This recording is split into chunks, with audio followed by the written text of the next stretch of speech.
Hi வணக்கம் salt and pepper நேயர்களே. இன்றைக்கி நம்ம ஆலயமறிவு நிகழ்ச்சியில் எங்கே வந்திருக்கோம்னு பார்த்தீங்கன்னா ரெட் ஹில்ஸ் இடையர்பாளையம் கிட்டே இருக்கிற ஐயா கோவிலுக்கு தான் வந்திருக்கிறோம். ஸோ இந்த கோவில் வந்து ரொம்ப பழமை வாய்ந்த கோவில். இந்த கோவிலில் பார்த்தீங்கன்னா ஐயாவோட சிறப்புகள், அப்புறம் இங்கே நடக்கிற பூஜை, அன்னதானம் பற்றிலாம் பேசுகிறோம். ஸோ இந்த நிகழ்ச்சியை முழுசாக பாருங்கள்.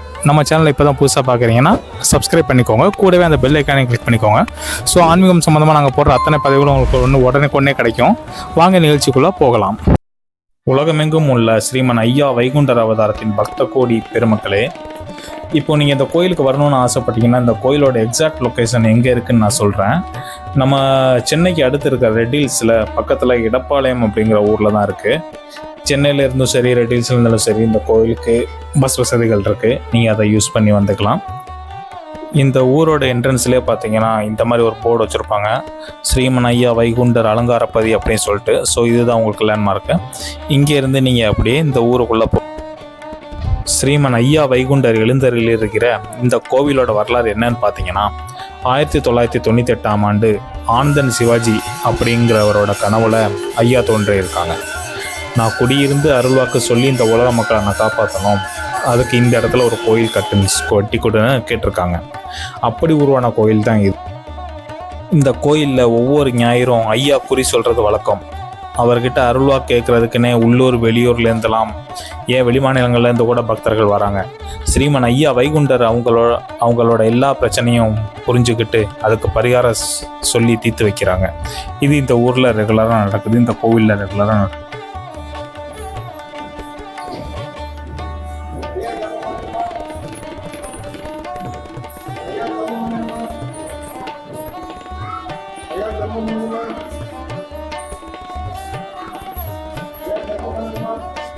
எங்கள் ஐயா சிவ சிவ சிவ சிவா அரகரா அரகரா சிவ சிவ சிவ சிவா அரகரா அரகரா அப்படிங்கிற நாமம் சொல்லி கோயிலில் இப்போ சுற்றி வர்றாங்க.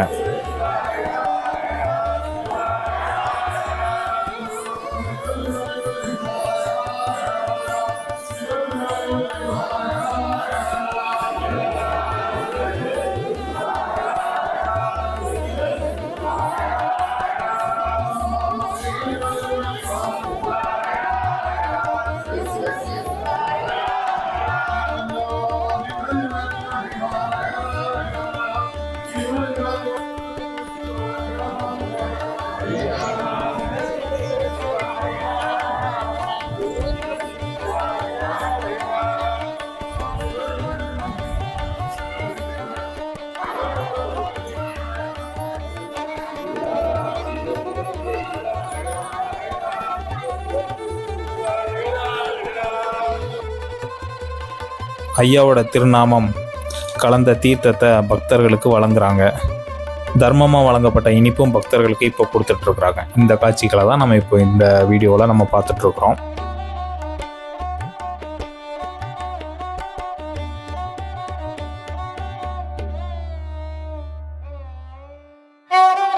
பக்தர்கள் அனைவரும் ஐயாவின் பொற்பாதங்களை வணங்கி ஆசி பெற்று செல்கிறார்கள்.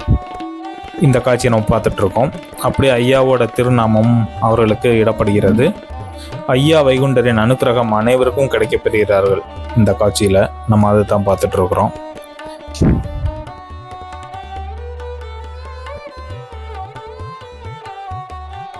ஐயா Vaikundar Alangarappathi welfare and charitable trust மூலமாக ஒவ்வொரு வெள்ளிக்கிழமையும் ஞாயிற்றுக்கிழமையும் ஏராளமான பக்தர்களுக்கு இரவு 10 மணி வரை அன்னதானம் கொடுக்குறாங்க.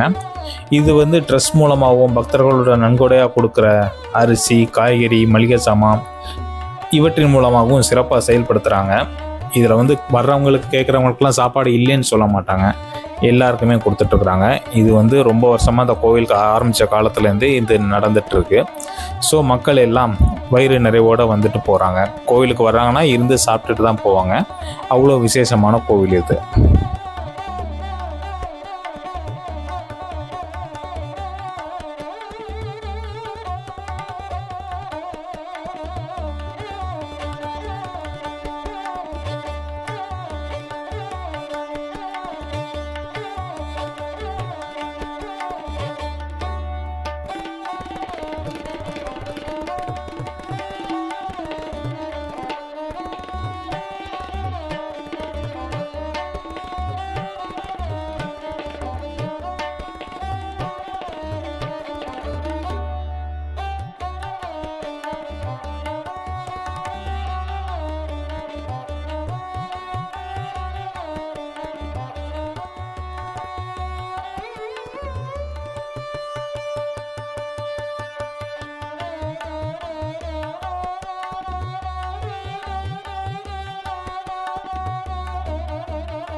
ஐயாவோட தர்மத்தை சிறு குழந்தைகளும் பெரியவங்களும் பெண்கள் எல்லாருமே வாங்கிட்டு இருக்கிறாங்க. 2 பழம், துளசி மாலை, ஐயாவோட திருநாமம் எல்லாமே வச்சு கொடுப்பாங்க. பெண்கள் அதை விருப்பமுடன் வாங்கிட்டு இருக்காங்க. அந்த காட்சியை தான் நீங்கள் பார்க்குறீங்க. இப்போ ஐயாவோட சங்கில் தீர்த்தம் கொடுக்குறாங்க. இந்த தீர்த்தத்தையும் பக்தர்கள் எல்லாம் வாங்கிக்கிறாங்க. அந்த காட்சியை பார்க்குறீங்க. ஐயா வைகுண்டர் அலங்காரப்பதி.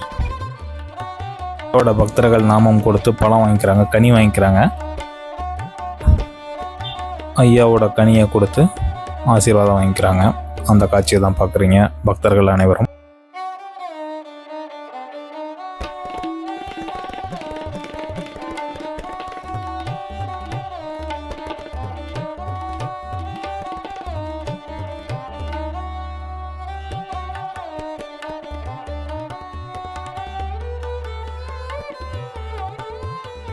வணக்கம் சால்ட் அண்ட் பெப்பர் நேயர்களே. இன்னைக்கு நம்ம எங்கே இருக்கோம்னு பார்த்தீங்கன்னா ரெட் ஹில்ஸ் பக்கத்தில் நல்லூரில் இருக்கிற அலங்காரப்பதி ஐயா திருக்கோவிலில் தான் நம்ம இருக்கிறோம். ஐயா வைகுண்டரோட திருக்கோவிலில் தான் இருக்கிறோம். இங்கே இருக்கிற அருளாளர் ரமேஷ் ஐயா கிட்ட நம்ம பேசலாம். இந்த கோவிலை பற்றி நம்ம தெரிஞ்சுக்கலாம்.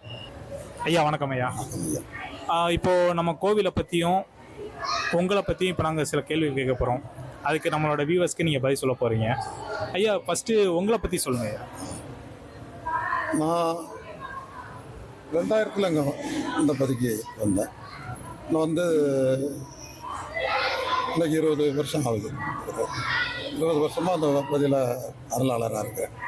ஆனால் ஐயாவுடைய அருளால் எல்லா மக்களும் நல்லா ஒரு சிறப்பாக இங்கே ஐயாவுடைய அருள் பெற்று செல்கிறாங்க. ரெண்டாவது இங்கே எல்லா மக்களுக்கும் என்னென்னா தீராத வேதிகள், தீராத நோய்கள், அதாவது குழந்தை இல்லைங்கிற ஒரு பச்சம் உள்ள கட்டங்களில் அலங்காரப்பதி தேடி வந்தால் கண்டிப்பாக அந்த மக்களுக்கு குழந்தை வரம் இருக்குது. அதே மாதிரி இந்த ஆடி திருவிழாவில் காஞ்ச மிளகா அரைக்கிறது, நம்ம ஊரில் வத்தப்பால்னு சொல்கிறோம். இங்கே காஞ்ச மிளகா அரைச்சி குடிக்கிறது தீராத நோய் உள்ளவங்களுக்கும், தீராத குழந்தை வரம் இல்லாமல் ரொம்ப மக்கள் கஷ்டப்படுறவங்களுக்கும் நல்லா அதில் ஒரு பலன் கிடைக்கிது. அது ஒரு பெரிய சிறப்பான ஒரு இது இந்த அலங்காரப்பதியில் உள்ளது. அப்புறம் என்னென்னா நம்ம கோயிலில் எப்பவும் மக்கள் எவ்வளோ மக்கள் வந்தாலும் அன்னதானம் ரொம்ப சிறப்பாக நடத்தி கொண்டிருக்கோம். அன்னதானத்தில் நைட்டு 10 மணி வரையும் அன்னதானம் இருக்கும். ஒரு சில கோயில்களில் இவ்வளோ தான் டைம், அந்த இதெல்லாம் அங்கே கிடையாது. எப்போவுமே காலையில் 9 மணிக்கு ஆரம்பித்தா நைட்டு 10 மணி வரையும் அன்னதானம் நடந்துக்கிட்டு தான் இருக்குது. எப்பவும் ஒரு 1000 மக்களுக்கு மேலே வருவாங்க. இப்போ ஒரு கொஞ்ச நாளாக கொஞ்சம் கூட்டம் கம்மியாக இருக்குது. ஆமாம், இல்லைன்னா இப்படி 1000 ஏழை கண்டிப்பாக வரும். இதுதான் நம்ம அலங்காரப்பதியில் உள்ள ஒரு சிறப்பு. அலங்காரப்பதினாலே நம்ம பதி எப்பவுமே அலங்காரமாக வச்சுக்கிறது தான். அதனால் இங்கே அதிகமாக நாங்கள் பட்டு ஐயாவுக்கு நியமிக்கிறது. இதுதான் அலங்காரப்பதியினுடைய, அதான் அலங்காரப்பதி நம்ம ஐயாவுக்குடைய பிடித்தம். அது திருவிழா சமயம் மட்டும் நாங்கள் ஐயாவை காவியில் வச்சுக்கிட்டோம். ஒரு நாள் ஐயாவை காவியில் வச்சுருப்போம். மாறி ஒரு 10 நாள் கொடி ஏற்றினோடனே ஒரு 10 நாள் காவியில் ஐயா இருப்பார். அதுதான். அடுத்த கொஸ்டின் இப்போ இந்த கோவில் அலங்காரப்பதி எங்கே இருக்குது? இந்த கோவிலுக்குன்னு ஒரு வரலாறு இருக்கும். அந்த கோவிலோட வரலாறை பற்றி கொஞ்சம் சொல்லுங்கள். ஏன்னா மக்களுக்கு தெரியாதவங்களுக்கு தெரியும்ல. அதாவது இந்த அலங்காரப்பதி 1998 ஆரம்பித்தது. இது ஆரம்பித்து இது ஆனந்த சிவாஜி அவர்களால் ஆரம்பிக்கப்பட்ட பதி. அவருடைய கனவுல ஐயா சொல்லி இந்த பதியை அவர் கனவுல சொன்னபடியே ஒவ்வொரு அறைகளும், கருவறை, முன்னால் உள்ள கொட்டகை எல்லாமே அவங்க கனவுல சொன்னபடியே அவங்க செய்து ஆரம்பித்தது. இன்றைக்கி 30 வருஷம் இருக்குமா? 30 வருஷம் தாராளமாக 30 வருஷம் நடந்துக்கிட்டு இருக்குது. இப்போ அவங்க சமீப காலத்தில் தவறிட்டாங்க. இப்போ ஐயா நடத்திக்கிட்டு இருக்கிறாங்க. ஆனால் இந்த பதி இடப்பாளையம், ரெட் ஹில்ஸ் இடப்பாளையம், அதாவது அலமாதி இடப்பாளையம்னு சொல்லுவாங்க, ரெட் ஹில்ஸ் இடப்பாளையம்னு சொல்லுவாங்க. அதான் இடப்பாளையத்தில் அலங்காரப்பதின்னு ஐயா வைகுண்டர் அலங்காரப்பதினாலே, ஐயா பதினாலே எல்லாருக்கும் தெரியும். ஐயா பார்த்தீங்கன்னா பொதுவாக உங்கள் மூலமாக அருள் வாக்கு மக்களுக்கு சொல்கிறாங்க. ஒவ்வொரு வாரமும் சண்டே அன்னைக்கு பார்த்தீங்கன்னா இப்போது இவ்வளோ மக்கள், எத்தனையோ நூற்றுக்கணக்கான மக்கள் க்யூவில் உங்ககிட்ட அருள் வாக்கு கேட்குறாங்க. நீங்களும் கூப்பிட்டு ஒவ்வொருத்தருக்கு அருள் வாக்கு சொல்கிறீங்க. இந்த அருள் வாக்கை மக்கள் எந்த அளவுக்கு நம்புகிறாங்க, அது எந்த அளவுக்கு உண்மையாக இருக்குது, ஐயா உங்கள் மூலமாக எப்படி அதை நிறைவேற்றுறாங்க? அதாவது அலங்காரப்பதி ஐயானாலே வர்ற மக்களுக்கு சொன்ன வாக்கு சொன்னது போல் நடக்கிறது. அதே மாதிரி இல்லை, இங்கே எவ்வளவு கஷ்டத்தில் எவ்வளவு துன்பத்தில் வந்தாலும் அந்த மக்கள் இங்கே வந்த ஐயாவிடம் ஒரு வாக்கு கேட்டாலும் அவங்களுக்கு அது ஒரு பொன் வாக்காக தெரிகிறது. அதனால் அந்த நம்பிக்கையில் அவ்வளோ மக்களும் மற்ற மாநிலத்தில் இருந்தும், நம்ம திருநெல்வேலி, கன்னியாகுமரி, நம்ம தூத்துக்குடி மாவட்டங்கள்ல இருந்தும் அங்கேருந்து மெனக்கெட்டு இங்கே வர்றாங்க. ஐயா தலைமைப்பதியே கன்னியாகுமரி மாவட்டம் தான், ஆனாலும் எல்லா அங்கிருந்து மக்கள் இங்கே மெனக்கெட்டு அருள்வாக்கு கேட்க வர்றாங்கன்னா அது ஐயாவுடைய அற்புதம். நம்ம கையில் ஒன்றும் இல்லை, எல்லாம் ஐயா சொல்லும் அருள்வாக்கு. அவருடைய தாமப்படி எந்த ஒரு துன்பங்களாக இருந்தாலும் சரி, எந்த ஒரு கஷ்டங்களாக இருந்தாலும் சரி, அவங்களுக்கு அருள்வாக்கு கேட்டால் மறுகணமே அவங்களுக்கு அந்த மனநிலை சந்தோஷமாகவும் ரொம்ப மகிழ்ச்சியாகவும் நடந்து கொள்கிறது. அதனால் எல்லாரும் விரும்பி அலங்காரப்பதின்னு மக்கள் வந்து கொண்டு. ஐயா வணக்கம் ஐயா.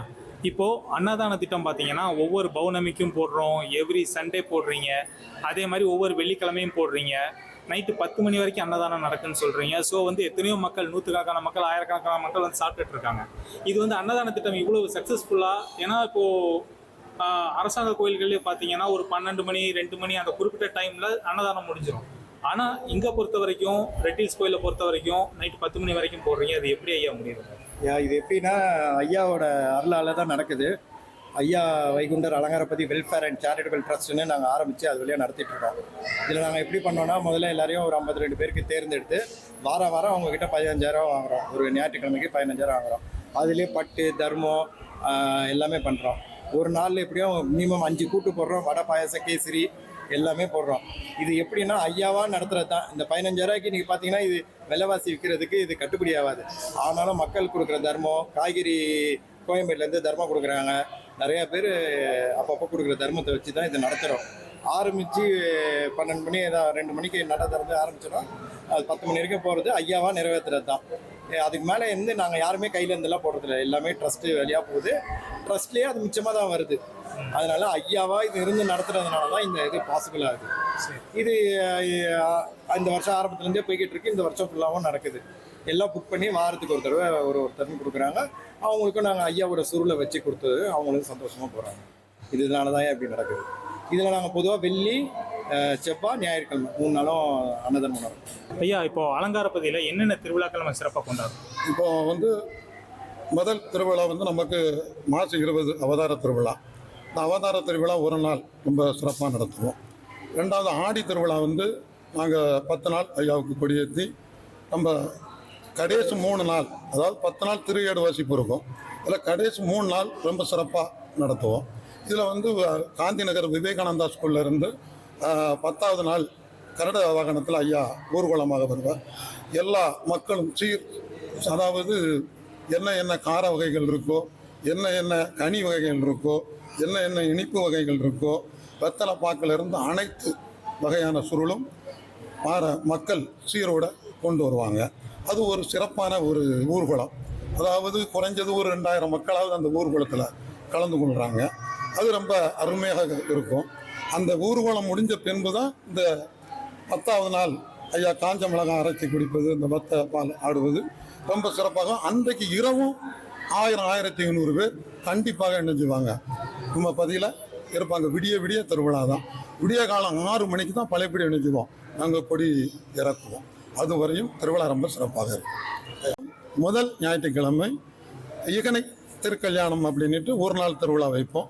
அது எல்லா மக்களுமே ஐயாவுக்கு ஒரு கல்யாணம் நடந்தால் எப்படி இருக்குமோ அதே போல் நம்ம அலங்காரப்பதியில் ஒரு திருக்கல்யாணம் ஒரு இதில் எப்படி நடந்தால் இருக்குமோ அதே மாதிரி எல்லா மக்களுமே சீரும் சிறப்போடும் நிறையா பட்டு வகைகள், கனி வகைகள் எல்லாம் கொண்டு வந்து ஐயாவுக்கு நியமித்து ஒரு கல்யாணம் போலே வடக்கு வாசலில் ரொம்ப சிறப்பாக நடக்கும் அந்த ஒரு நாள் திருவிழா. நம்ம வீடியோவோட எண்டுக்கு வந்துட்டோம். இந்த நிகழ்ச்சி பிடிச்சிருந்துச்சு அப்படின்னா லைக் பண்ணுங்கள், ஐயா உண்டுன்னு கமெண்ட் பண்ணுங்கள். இந்த வீடியோ உங்களுக்கு விருப்பமானவரோட ஷேர் பண்ணிக்கோங்க. மீண்டும் ஒரு அழகிய கோயிலில் சந்திப்போம். ஆலயம் அறிவோம் நிகழ்ச்சி இத்துடன் நிறைவடைந்தது. தேங்க்யூ, பாய்.